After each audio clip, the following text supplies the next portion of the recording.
I'm Rantasmo, and the Beat Generation needs more gay.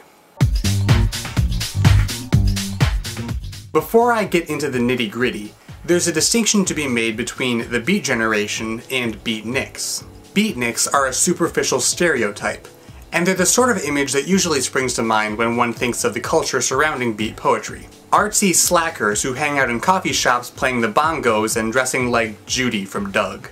But the Beat Generation wasn't just a fashion statement, and it wasn't just a turning point for American counterculture. It was also one of the first major steps for gay visibility. The Beat movement began in the 1950s, and was pioneered by, among other people, writers Allen Ginsberg and William S. Burroughs. These guys were openly queer way before it was socially acceptable. And in addition to proclamations of post-World War II liberation and challenges to social norms, their writings contain graphic descriptions of gay sex that are pretty racy even by today's standards. Allen Ginsberg's poem Howl was so controversial, in fact, that it resulted in a landmark obscenity trial, which was also the subject of a recent movie starring James Franco. The film gives a few snapshot details of the trial and of Ginsberg's life, but a good deal of it is an animated interpretation of the poem itself. Or purgatoried their torsos night after night with dreams, with drugs, with waking nightmares, alcohol and and endless balls. Is that anything like bottomless breadsticks? Howl is definitely Allen Ginsberg's most well-known piece, and in many ways, it's almost a surreal valentine to the beat movement. Ginsberg describes the artistically verdant, but often seedy and drug-laden life of his beloved angel-headed hipsters. Also, sex with bikers. But in terms of surrealness and sheer explicit weirdness, Howl pales in comparison to some of the stuff that William S. Burroughs wrote.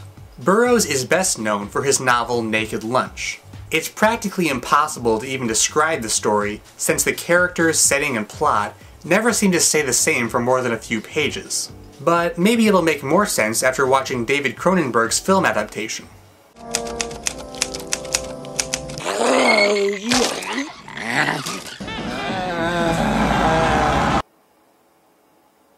Maybe it's worth mentioning that recreational drug use was pretty rampant among beat writers.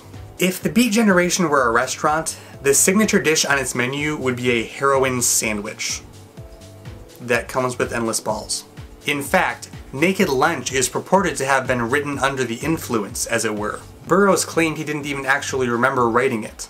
Both the novel and the 1991 film seem to take place in a dystopian, disjointed, sci-fi-esque society, inhabited by telepaths, insects, and slimy amphibious monstrosities.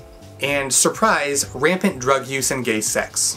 The movie is marginally more coherent, and deals with the fragmented plot of the novel by making it a sort of twisted half-biography of Burroughs' own life, including elements like the accidental death of his wife. It also has a lot of bugs. The main character is an exterminator addicted to his own bug powder, and as a result he encounters giant talking bugs, giant talking typewriter bugs, and a few particularly graphic scenes. The term nightmare fuel comes to mind, as does the term anthropomorphic cockroach typewriter sex. Naked Lunch the book had its own obscenity trial to contend with, one of the last of its kind. Both trials, in which the work in question was ruled not obscene, helped pave the way for future authors to write explicitly about not only homosexuality, but sexuality in general. Which means that, even if their work was a little rough around the edges, we ultimately have the Beat Generation's trailblazing courage and creativity to thank for such classics as Get Crazy, Get Wild, Let's Party. You know what? I take it all back. F those guys.